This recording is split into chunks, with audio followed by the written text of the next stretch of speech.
It is a great pleasure for me to be here to declare open this second international conference on lead poisoning associated with artisanal gold mining in Nigeria.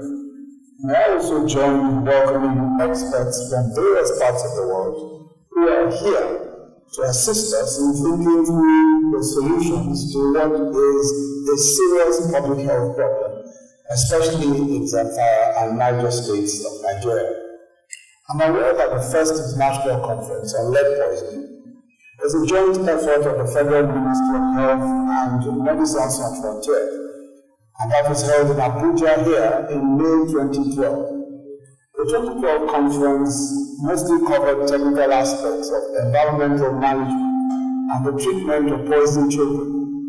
But today's event has been organized by the Ministry of Mines and Skill Development in collaboration with Médecins and Frontières, and it will provide a platform for key national, regional, and international stakeholders to come together to develop a multi-sector, interdisciplinary, and pragmatic national strategy for forestalling future outbreaks of lead poisoning, especially those associated with artisanal gold mining, and to prevent the recontamination of previously remediated sites. While the federal government has pursued a national gold purchase scheme, as well as the development of a national gold policy, gold mining in Nigeria, as we've heard repeatedly, is currently dominated by artisanal miners using rudimentary mining methods and crude processing techniques. The obvious consequence is the exposure of miners, the environment, and local communities to serious danger. In areas where gold ores contain high concentration of heavy metals like lead, exposure to the dust released from these metals as a result of the crude processing techniques leads to serious health consequences, not just for the persons directly involved in the mining, but also for all of the neighboring areas and communities. Children, of course, are the ones most at risk of death and disability.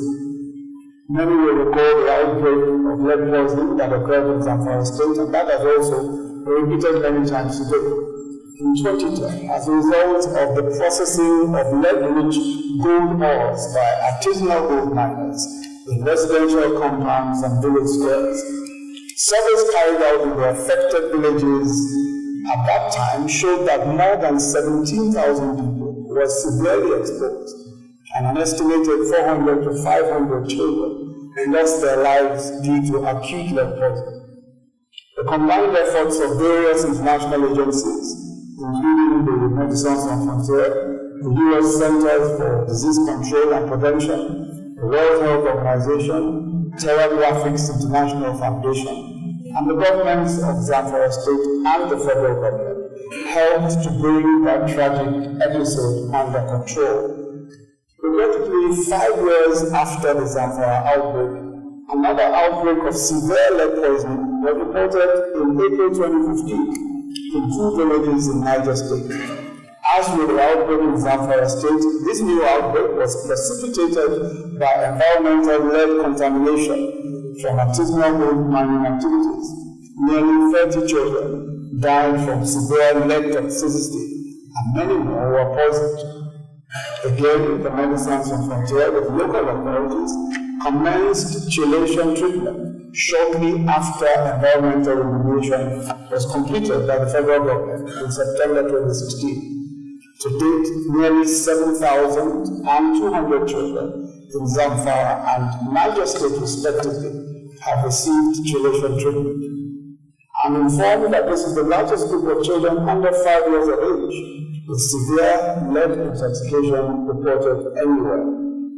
Unfortunately, treatment does not reverse the debilitating effects of lead poisoning.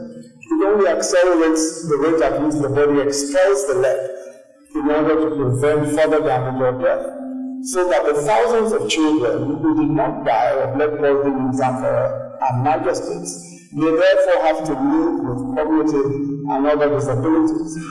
Many of these children may never attain their full potential as productive citizens. We must start by admitting that the current current efforts to tackle lead poisoning in artisanal gold mining have not been adequate. What better evidence do we have for that than the fact that the Niger State outbreak happened 5 years after we thought we had contained that problem? Indications of recontamination in previously remediated sites in Zamfara compel us to rethink and refocus our commitment and strategy to protecting our vulnerable children and communities at large. As Nigeria traverses, and I quote, the road to shared mining prosperity, we must ensure that we do not do it in a way that harms our health or our environment. Those who say that the option is death by poisoning rather than poverty offer a cynical false choice. Artisanal mining and the life to enjoy the wealth from it is possible if we put in place the proper preventive measures and provide the right equipment.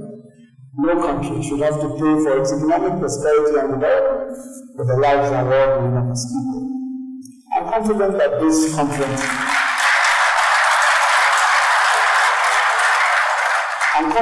this conference will produce a federally coordinated prevention plan that leverages all the lessons learned so far and bring local, state, and federal authorities as well as civil society and the corporates into alignment.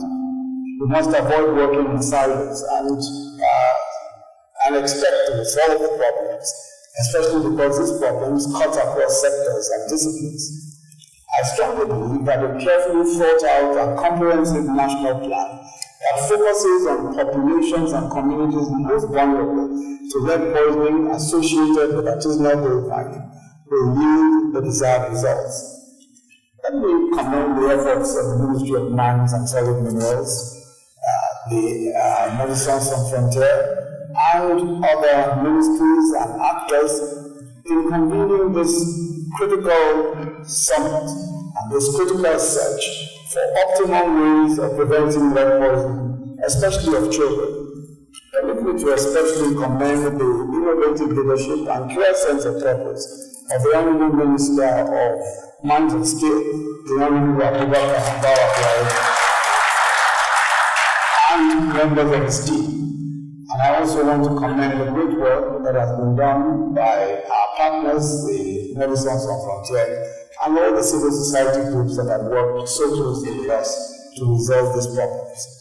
Distinguished ladies and gentlemen, it is now my very special privilege and pleasure to declare the second International Conference on Lead Poisoning open. Thank you, and God bless you.